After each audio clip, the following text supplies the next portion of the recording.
While I would appreciate a small prayer, the last time you saw Julie Luck on TV was that day in late January. Yeah, and since then, she's kept us all updated on her battle with colon cancer on social media. Our News 2 family has seen her just a couple of times in person over the past couple of months, and it has been so good to get together. Yeah, she was quick to smile, she was quick to laugh, but I gotta tell you, this cancer journey has been anything but easy. She let us in on what her 4th chemo infusion was really like. it's so shocking when I got the results because I felt fine. No symptoms. I have no family history. I'm not a smoker. I exercise.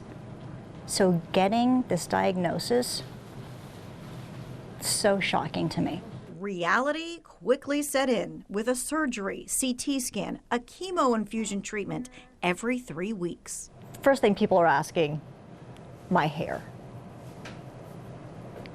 I'm not expected to lose my hair. She's very thankful for that, but there are other impacts and side effects. Check on your fingertip. Every visit, the doctor checks her hands and her feet for loss of feeling. I just would like to feel normal again.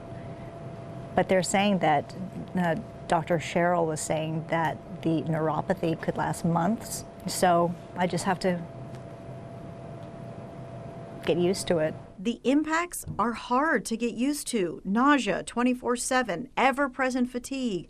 But there's also something else that is constant. Your cards and your letters, your well wishes and your prayer posts on social media. They keep coming, no matter what is going on in the world today. There's just been so much fighting and so much anger. And so for this to have happened and to see the outpouring of support, it really has just restored my faith in humanity. And I think we have all been just overwhelmed with the amount of kindness and just the flood of caring and thoughtfulness here. Absolutely. She is grateful, and we are grateful for how you have shown her that you care. Coming up at 6 o'clock, you'll go with Julie from start to finish for her last chemo infusion to see what one of those days is like. And tonight at 11, Julie gives you a realistic and raw look at what fighting cancer looks like and feels like. It is a life changer. You know, 2 Wants to Know is putting Julie's main focus of preventative screenings right in front of you so you cannot miss it. How to prevent colon cancer, what symptoms to look for. It all starts coming up right after this break. Since January, our own Julie Luck has been on a cancer treatment journey. She's had 4 chemo infusions and, you know, she's posted about each one of them along the way. And she always has a smile on, right? She's our fighter. She's our Julie. But the reality is that cancer and chemo, it is always there. Infusion day. It starts at about 11:45 with a check of vitals and blood work. Waiting for tests to come back and the doctor to give the go. Good to see you. Hi, good to see you. How's that last treatment? It's going to be the last one, right? There's a whole list of questions, a physical exam, an explanation of how the chemo makes the lines on her hands darker. Okay, you feel that buzzing on there? Yes. And a test to measure the numbness that the chemo causes in her hands. Now it's 12:45 and time for the infusion process to begin. We're walking together, we're partners. Yes. Even though this is the 4th time, there's still no looking. Does that still feel okay? Yeah. Okay? I just want this to be done. Just tired of all of it. In the IV are pre-meds before the chemo to help with the nausea. I'm on oxaliplatin and capecitabine. Capecitabine is the oral, the oxaliplatin is the IV. Things that you never thought you would learn.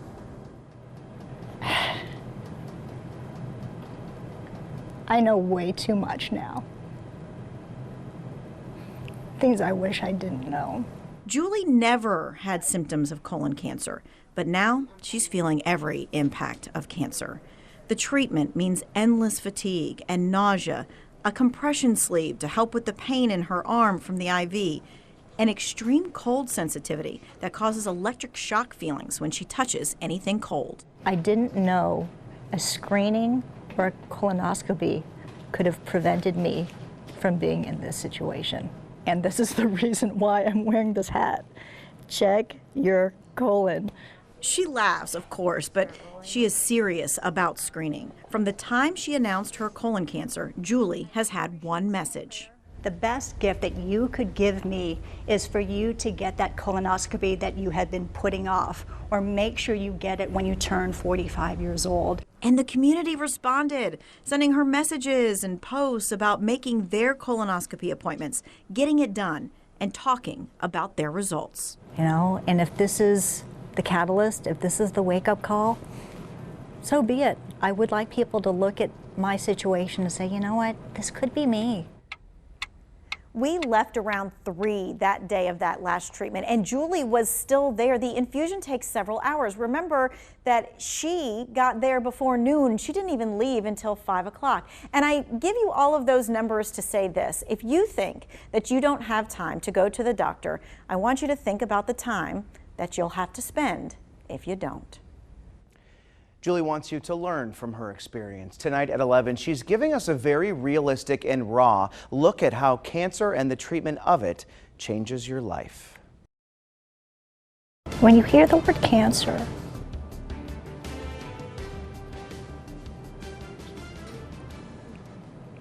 it's devastating.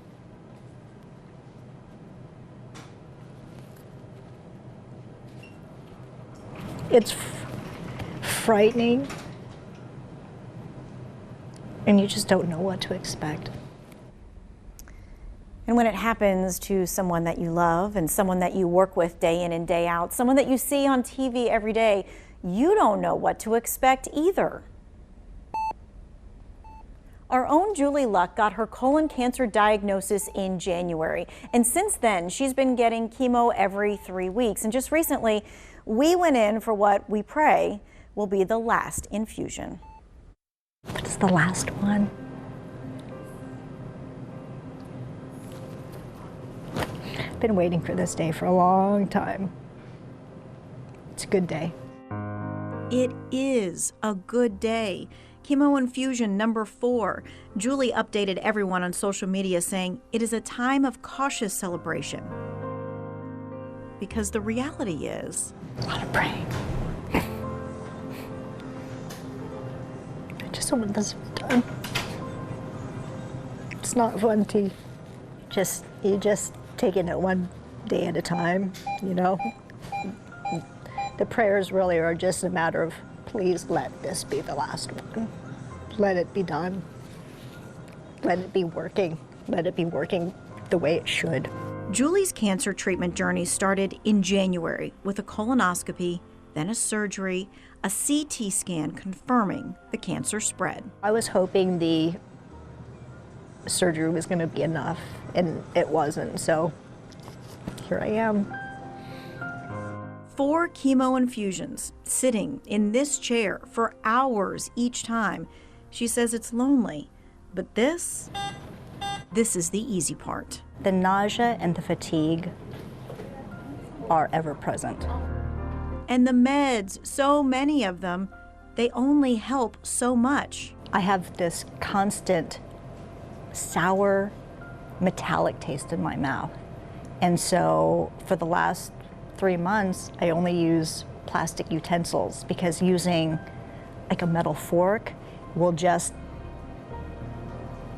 exacerbate that metallic taste. If I touch anything cold or cool, it feels like I'm getting small shocks of electricity. And if I drink anything cold or cool, it feels like there's shards of glass in my throat. After infusion, my arm is extremely sore for a good 7 to 10 days. And so wearing a compression sleeve helps alleviate some of the pain. So I kind of look like an NBA star. Laughter, it too is part of the process. The positivity will get you through. People at work, they'll drop off the cards to my house. And I mean, these are like stacks and stacks of cards. I read them and I'm always crying during it because they're so sweet. And for people to take the time out people I've never even met. It is so touching, and I'm so grateful for it. Cards, posts, positive wishes sent by text. Julie knows you are there. There's a saying, don't waste your cancer. And that really struck a chord with me. If I can encourage more people to get screened, and those screenings save lives, that's me not wasting my cancer. And this timeline, it continues on for Julie. There is blood work to do and scans to have. We look forward to one day soon seeing our Julie ring that cancer-free bell. This was the third of 3 stories on Julie's journey today. You can watch the other 2 on WFMYnews2.com.